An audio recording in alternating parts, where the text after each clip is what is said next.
After Aziz Ansari, it's time for #MeToo to splinter into two conversations. It's time for the #MeToo movement to splinter into two distinct conversations, one on sexual misconduct and one on what actually constitutes sexual misconduct.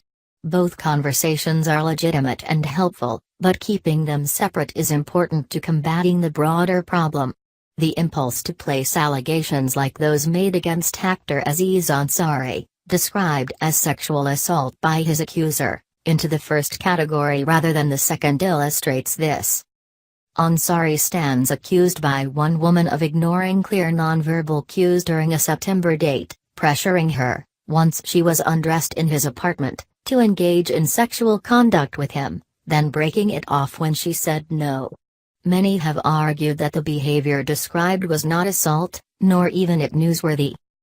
A celebrity committing sexual assault is, of course, worthy of news coverage, but note the publication in which Ansari's accuser told her story, Babe, did not defend the account's news value by pointing to the assault charge.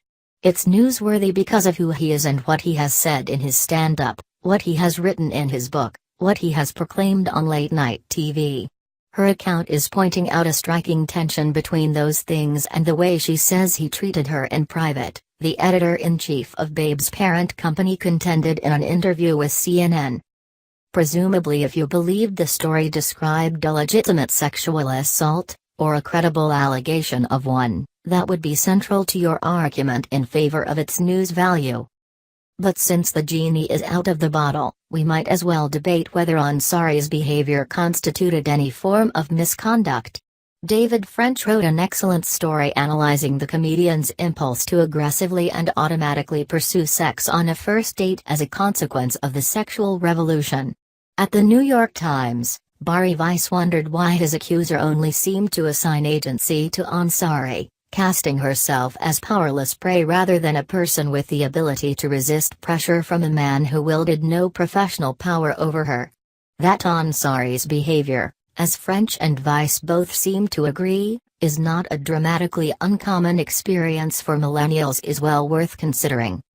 In some ways, it almost makes sense that one of the most instructive #MeToo conversations was sparked by one of the most questionable accounts of alleged misconduct.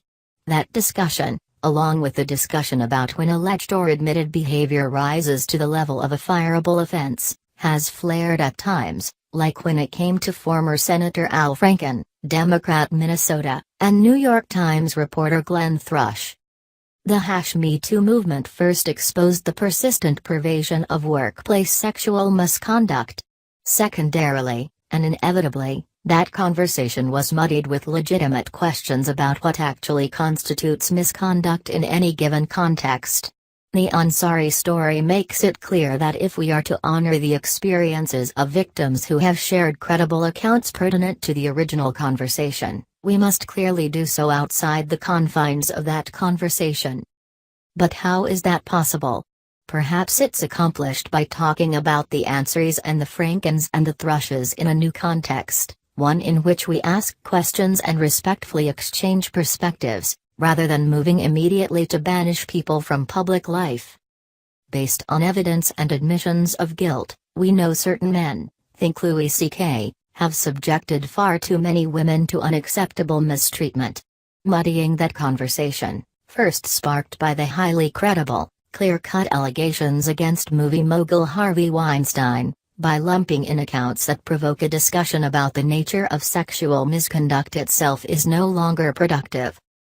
The more predators and their enablers see the Ansaris implicitly equated with the Weinsteins, the more opportunities they will take to discredit the entire conversation. Let's talk about Aziz Ansari. Let's talk about Glenn Thrush.